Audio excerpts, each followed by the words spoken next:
waxaana wanaagsan daawadayaal waa mar kale iyo barnaamijkeennii xogta daasoon oo aynu daaha kaga qaadayno qodobo ay ka mid yihiin militariga Israa'iil oo soo riday diyaarad ay iyagu leeyihiin kadib markii ay u qaateen in Xamaas leedahay wafdi sare oo Xamaas ka tirsan oo booqanaya Qaahira iyo Mareykanka oo wax ka bedelay siyaasadiisii ku aadaneed Falastiin ku soo dhawaada barnaamijka.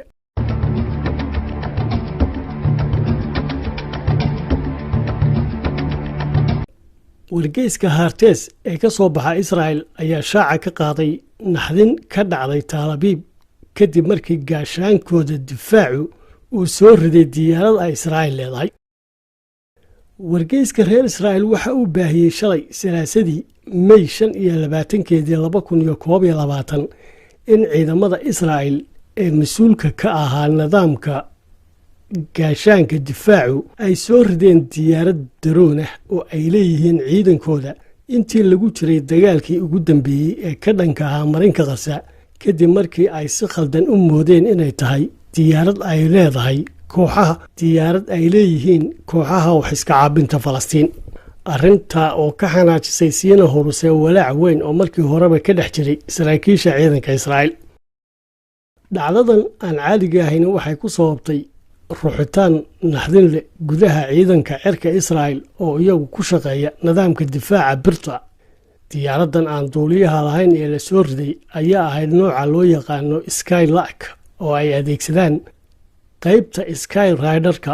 ee ka tirsan ciidanka Israa'iil kuwaas oo fuliya hawlo dabagal iyo xog ururina. wargeyska Haaretz waxa uu leeyahay xilli Israa'iil ay baarayso dhacdada ayaa ciidamadeeduna waxa ay ka walacsan yihiin sida wuxuu dhaceen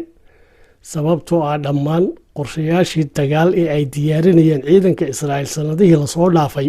waxay ku salaysnaayeen dagaallo dhinacyo badan leh oo lahaa isku xidhnaan dhow oo u dhaxaysay ciidamada dhulka, cirka iyo kuwa badda.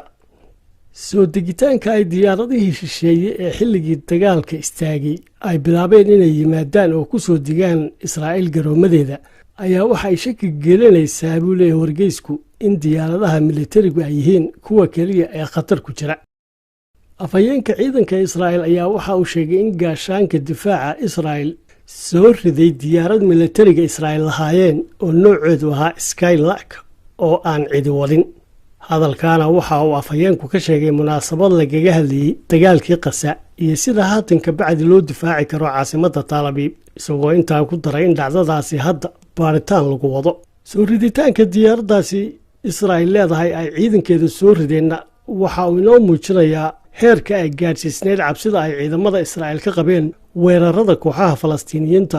iyo sidoo kale miisaanka uu dagaalkaasi lahaa.